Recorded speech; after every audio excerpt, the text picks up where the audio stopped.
Cool. You ready, Sue? Here we go. Yeah. All right, watch my little guy. This is my scooter trick. Boom. What do you think about that? Hey, everyone. Welcome to another episode of Robby's World. Look who I have with me, the legendary Sue Digre. You graduated from Zoom. What was that? I'm scared stiff. You're still scared, huh? Yeah, we practiced this. No, you're good. You're looking good. You're feeling good. And we're gonna just dive into your life a little bit. We'll probably hang on more of the Pacifica career. And yeah, that's my website, just in case you guys ever want to check that out, robbysworld.tv, to catch up on all the episodes. So this is episode 9, Sue, and this is the second one that's airing on PC TV. And I know you love them, and I want to thank Martin. He's working the board today. So Martin, thank you for being here. But yeah, without further ado, we gotta dig in, because I know this 28-minute, 30 seconds is gonna go by really fast. But yeah, Sue, if you can just give us a little intro for my friends and family who might not be familiar with who you are. What's your elevator pitch when you go to meetings? If there's a room of people that don't know you, how do you introduce yourself? What do you say? Oh, I actually forget to give my name. So you've earned that. So you just stand up and say hi. I'm actually a very shy person, so the less I have to say is fine. So something like this is much more difficult than, yes, I was 16 years on city council consecutively. But, I'm into the moment. The TV screen is on. I never look at myself. Well, you look great. And so so I don't worry about it. This is much harder for me than being on city council. So you show up in a room and you say, I've been on city council for 16 years and I don't like looking at myself on screen. I don't even go there. If you have more questions, you can email me. Or we see you out and about town. I'm okay with questions. Yeah. Cool. I feel like I saw you throughout the pandemic. I kind of saw you online here and there. And then when things started opening up, I'd either see you in your car or you're coming in and out of, breakers or something like that. And so we've been trying to sit down and talk and do this podcast. Originally, I wanted to have a Sue's Views kind of thing where you would just give me your point of view on a bunch of topics. We may still be able to do that, but I'm really grateful for you to be here on Robby's World. I think a lot of folks are going to be excited and I'm honored. So excited to watch you and if this is something I can do to record and you can pass along to, people, that'll be great. Cause I just think your story is so awesome. And you were probably on city council for about half my life, in Pacifica. So I think your story needs to be told, for generations to come. There's going to be a statue of you somewhere in Pacifica. You got to get your own street. It'll be like Nick Gus Way and then Sue Digre Avenue or something like that. Oh, yeah. So figure that out. I'm hiding out. What I'm doing on this video, I have no idea. But anyway, we're going to delve in. Cool. Thank you. I'm happy that Breakers open up. I'm very happy that Breakers. Thank you for your support. So 16 years on city council, what was that like and what were you thinking? Well, I never had any idea of running for city council ever. I mean, it just sort of happened. And so my biggest thing, I'm a teacher, and so my biggest thing has always been, and I think I learned it from my first grade teacher, was that every human being has the ability to think. And they need to be well informed and enable them to empower themselves. And so being on city council, that was one of my biggest things, was to make sure that the public was as well informed as possible and that they had the ability to speak up and be listened to. And so COVID has made that even more relevant to me or powerful to me because okay, I'm able to do this, but that's only because my job helped me to learn how to do Zoom rather quickly. And I'm Zooming all day and I'm still stressed and I'm not as engaged as I was when I was on council. And I worry about people that don't have the techiness to be well informed in a timely manner and then to be able to engage. That is a huge thing then and now for me. Is the communication kind of being... When you were on city council, you were able to spread the word in your own way and find people who maybe didn't get it online or something like that. So you felt like you were that missing link a little bit. I do hear people always complain about not knowing anything, but what was that? Yeah, you try to make sure that people hear it. And at least, you could go put posters up at Mazzetti's, at Breakers, whoever will let a poster go up. You met in coffee shops. Coffee shops are awesome. And places like Breakers, small places where people go and they talk about the town, they talk about the issues. Yeah. With COVID, it became even worse because I see what you're saying. So it's even harder for people to for people to get Yeah. information who aren't used to Mhm. being online and stuff like that. And even if you did put up flyers and you went online and you walked around, 16 hours a day in Pacifica, there'd still be a couple people in town that claimed they didn't know about it. How did you handle folks like that? Oh yeah, well you got used to that because, and then sometimes very gently you would say when somebody would come to city council and say, "I've never heard this before. You've never talked about this before." If it's appropriate, you gently say, "Well, actually, this is the fourth time it's been on the agenda." Okay. Yeah. But that's not to put anybody down. And some people say, "Well, it's their fault. Citizens should work harder to be engaged." I think it's council and city government's part to make sure that the public is there because they're the boss. Really, if you look at the chart of who's boss, it's the public. Yeah, break it down. Yeah, we work. You work for the public when you serve the community, but that's kind of how I feel. Is like even with this podcast, it's like I want to bring as much value and information and education out there, but this is just the way I know how to do it. So it sounds like you kind of found your way through serving on city government. They stopped terms, right? That was an accident. It was never. Yeah, I guess I want to know. So, what were you thinking when you signed up the first time, and then what were you thinking when you just stayed for so long? And now there's term limits. So. I wasn't like you folks who I really jealous of in a way, although I'm very happy with my life, that have lived here. I was a relatively newcomer in 1990. Mm-hmm. And so Milagro Ridge was a big thing then. And there was an allowance for where houses could be built on Milagro Ridge. And so a developer wanted to come and talk to the neighborhood. And the neighborhood was very open to the houses, no problem, as long as it was within the zoning and all that. And so we didn't feel that things were being treated properly because they would answer one group of citizens and then go plop the same issue on another group. So we became concerned manor residents. And then after that, when I got to know my community, the city of Pacifica, and I felt that the next election, whenever that was 2002 actually, that was the first time you served was 2002? Yeah. It was, I didn't see the point of view I had come to learn was on the candidate slate, shall we say. So I asked a few old timers to run and they chose not to. So at the last minute, I go put my name down. Nice. So it's something that you didn't really plan, it just naturally kind of happened. Yeah. That's almost 20 years ago. Just to be able to speak. So if you're ever going to run for city council or whatever, you want public forums because that way everybody in the city has a better chance to come to a meeting and listen to all the candidates at once, all of them on the hot seat at once. And you have like 5 of those. Are you talking about like during the campaigns? You like it when all the candidates get into the same room where they can kind of we different agencies like PCT did it, Tribune did it, Chamber did it, environmental groups did it, whatever groups did it, and so they're run by different groups, but it was open to the public, so you could go to 6 different, and you got to see the candidates, being asked questions with only 3 minutes to answer, blah blah blah. Yeah, I did notice that in 2018, I think, before they went to district elections, there were so many forums. But I think that gave an opportunity for everyone in every part of town to kind of come and ask their question or at least listen to answers. So that's when it really felt like an election. And then obviously COVID hit, but then also district elections. So for folks watching at home, district elections, now you just run for your district. You don't necessarily have to run and convince the entire city to vote for you.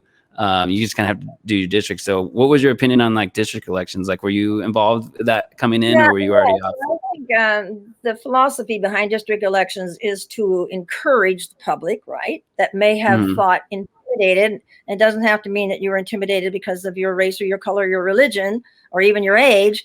It could mean that if you're a relatively poor person or even low, moderate or moderate income, and you don't have thousands and thousands of dollars to pay on a campaign to get all the way across 38,000 people. Now you only have your 5,000 to 7,000. It's much easier. So it gives someone like a fighting chance in the neighborhood that they hope to represent. Is that kind of how you? Okay. Yes. That's awesome. Is there anything special that you look back on your career, serving on for 16 years that you're really proud of, or something that like, if they wrote a book about you or when they write a book about you that you'd really want to highlight? So you served from 2002 to almost now, what are some of your like fondest memories Well, of there's service? a lot of fond memories, but I come back with, and I'm sincere in this, to make sure the public knew what was going on, and Hmm. that they had a right to speak up and to be heard.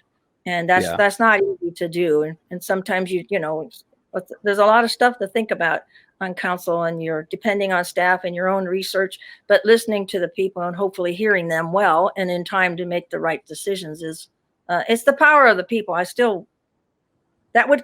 what kept me going, because in some ways it's not easy to be on council. It isn't. Yeah, I've heard some stories. I've seen some stories, So the Yeah. thing that kept you going was the power of the people, and what you were saying is like you were out in the streets, you were talking to people, you were getting a good sense of decisions made, and that helped you go into some hard decisions Yeah. in Pacifica. Hmm. So I It, feel like it, you were like the people's choice. It's like people just know you, they love you, they trust you, and you, like you said, you are about the people. So that was a And good that is start. scary. That is scary, because sometimes you feel like Solomon, you got to kill one baby, or you mess up, you know what I mean? And you don't intend to mess up. Yeah, I mean that's not your intentions, but you're like so pure, and you're like, I don't think you're going out to intently upset people, but there definitely have been upset people. How did you deal with that? Because I've been at a couple city councils where people were calling for you to sit down, and you were lying and doing all this, like, Oh, and yeah, you just took it like a champ. How do you do that? How do you yeah. handle the haters, Sue? Tell the people at home. Well, I was a teacher, and you don't always make all parents happy either, or your Oh, students. And so you so it's just have to, just another Monday for you. You're just, ways it got to, because you follow the rules and regulations. So I was very careful. I didn't want to dishonor my mom and dad and my immediate family, right? By yeah, you doing don't want to get something disowned. totally unethical. So I Yeah, did whatever I was trained to do, because you do go to trainings. It's optional, but you yeah, go to training. They say, do this, do that. So I always made sure that whatever I did was in with legal bounds in case anybody had a grievance.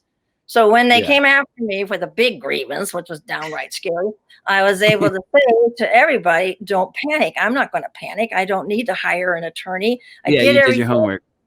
I did it, That's and so let the investigation go on. That's why we have investigations. It's okay. Investigate. Yeah, I think that's when we were neighbors. So I was like, "You picking on my neighbor?"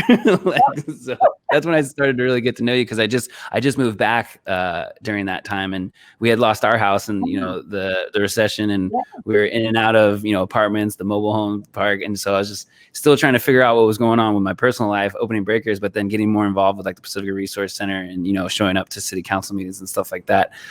So it's just so cool to see you in all those different facets. But so city council is kind of like a volunteer position. Were you still teaching, or how long have you been with Parka? Can Oh, you talk a no, little you bit about couldn't. you? No, you couldn't teach and be a family person and I was going to say, do you have like 90 hours well, a day? no, it would be couldn't do it.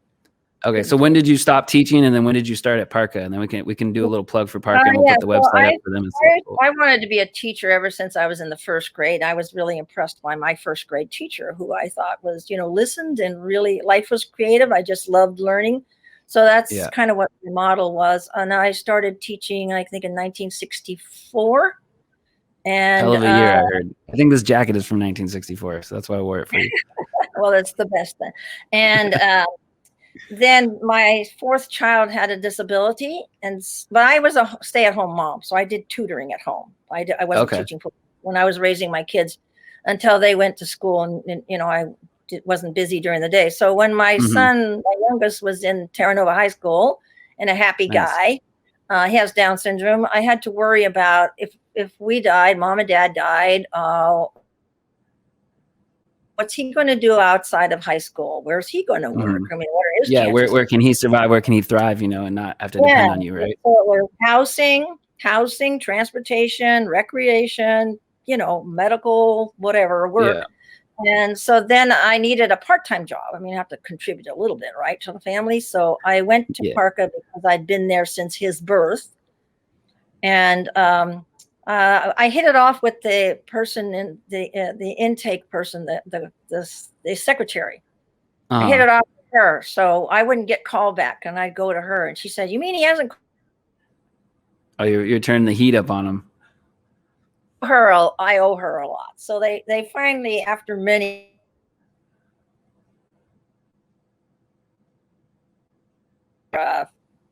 doctor or a social worker, primary grade school teacher, right, and a mom besides. Uh-oh, that could be dangerous. And but they finally hired me to the Family Support Services and Advocacy Director department. Yeah. Nice. And then, yeah, if we could, can you describe a little bit what Parka is? And then we'll put the website back up too, just in case anyone needs that resource or wants to, donate or get involved. Right. Parka started, I think we're thing too. You're either frozen or thinking. All right. Yeah, go ahead. Sorry. And so when a baby was born that was known to have a disability, like Down syndrome is pretty obvious, right? Mm-hmm. You were encouraged not to even hold your baby. Don't hold it. No bonding. And they take the baby away. And then you could, put the baby up for adoption, let the state take over. Well, fortunately, there were moms and dads in our county who said, no way, we're not doing it. And so they started a grassroots movement, and they wanted inclusion. They wanted just as good a health services for the disabled child and just as good as education. And that's pretty much how Parka started, like that. That's and awesome. Then what does Parka stand for? Well, the old way was the R word term, and now it's Partners and Advocates for Remarkable Children and Adults. Oh, nice. So they kind of had to evolve and grow. They kind of set this down. We didn't want to change our name because we were too well known. So our CEO came up with that, which was excellent. So just did a rebrand. That's what I love about acronyms. You could always change the words, but if you keep the acronym, you're good to go. That's awesome. So where did you originally grow up? I don't know if anyone knows that about you. Or I just assumed you were came out of the womb in Pacifica and just started serving on city council. I know. Not everybody is a real old, a long time hometown girl, right?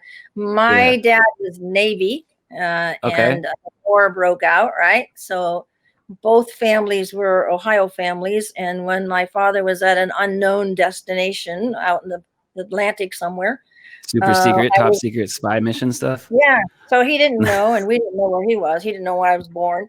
And I was with my mother's family in a small town in Ohio. Okay. I have some family in Ohio. Maybe we're related. Oh, yeah? Which city? I don't know. Sorry. There's a fair.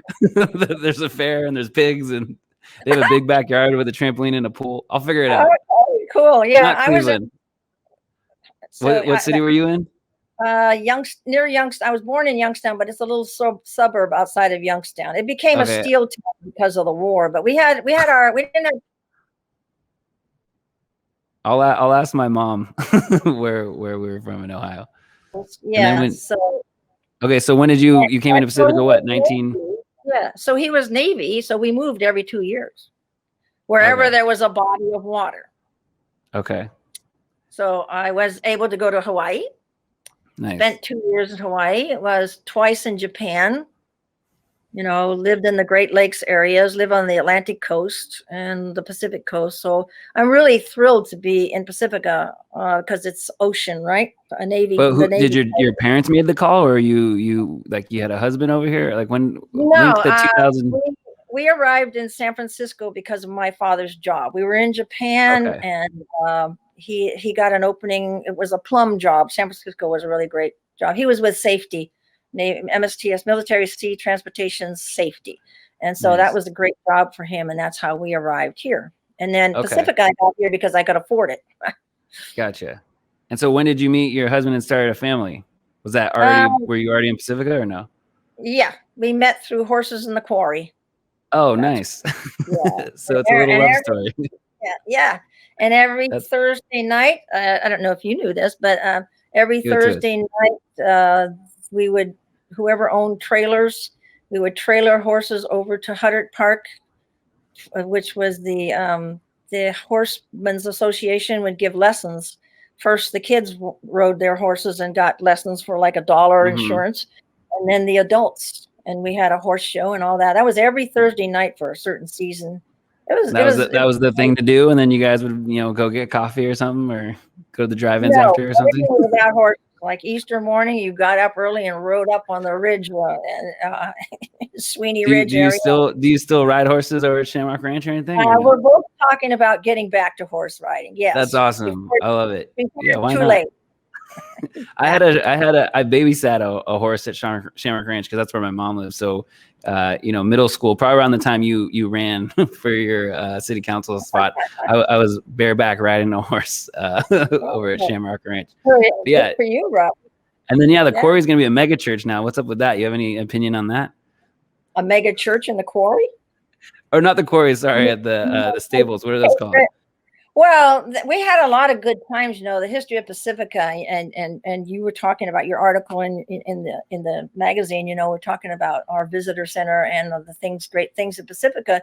We would ride our horses over to Cape Breton area, and they would have shows, and we would lunch there and eat there and have all day horse competitions and stuff, and ride back to the Quarry. There was a lot going on. Quarry or corral? Our horses were in the Quarry. Where the Quarry is now in Rockaway Beach? Absolutely. There were 40. Not the corral. Yeah, I thought the corrals I think is going to be the mega church, so we'll just put that on pause. So in the Quarry by Rockaway. We did the horse shows. Okay. We did. We went from the Quarry over the hills of Pacifica and down into the Cape Breton area. Gotcha. It all makes sense now. Thank you for clarifying. The corral.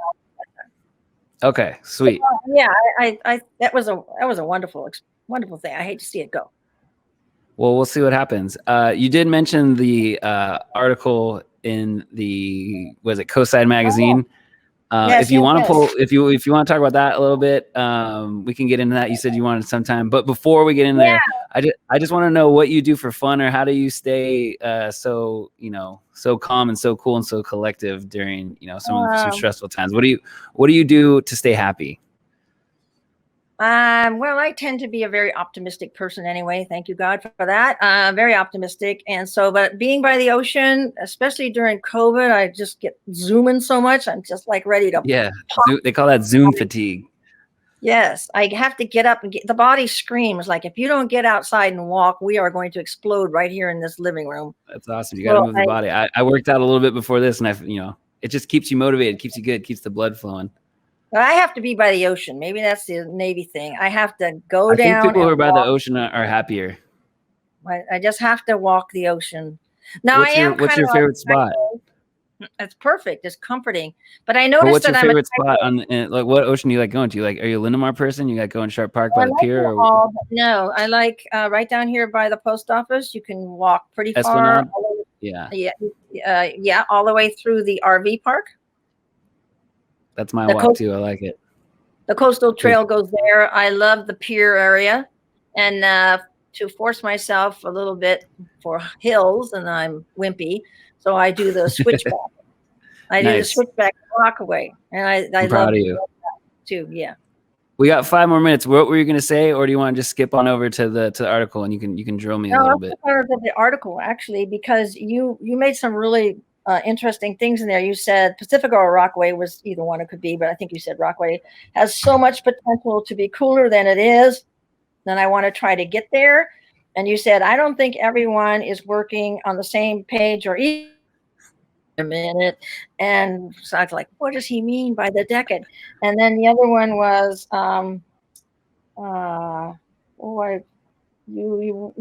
so you're talking about thriving businesses, and that the north part, the same thing we hear. I experienced as a council person. Pacifica is considered coastside for some strange reason.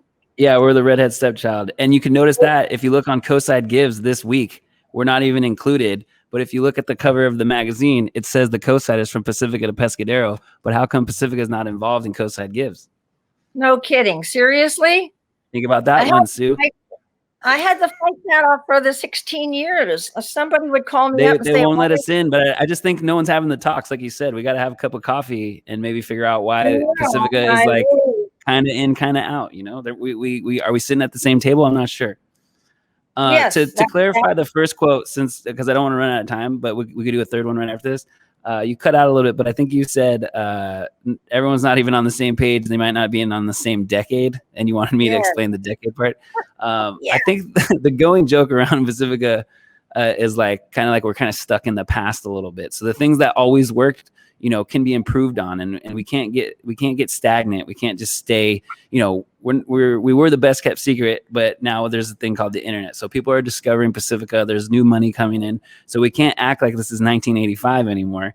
We got to kind of embrace some change and some compromise. But at the same time, there are some folks who just they discovered it at a certain time and they want to keep it that certain time. But then they're the same folks who are complaining about not having enough variety in restaurants, the potholes. So it's like, it's kind of got to be a give and take. We gotta let a little more in so that we can produce out. And I think it'll become a better place that way. But yeah, I think there's some folks who need to embrace more digital marketing for their businesses. I see the chamber trying at Vicky Moore with Pacifica Locals. These are all the things that we can try to do, just even 20%, just for a 50% kind of outcome. So I think embracing change a little with the digital marketing and with the sign of the times, like you being on Zoom, you being on this, like podcasts, they didn't have those in 1985. We needed a whole studio for this, but now PCT is producing this from behind the scenes.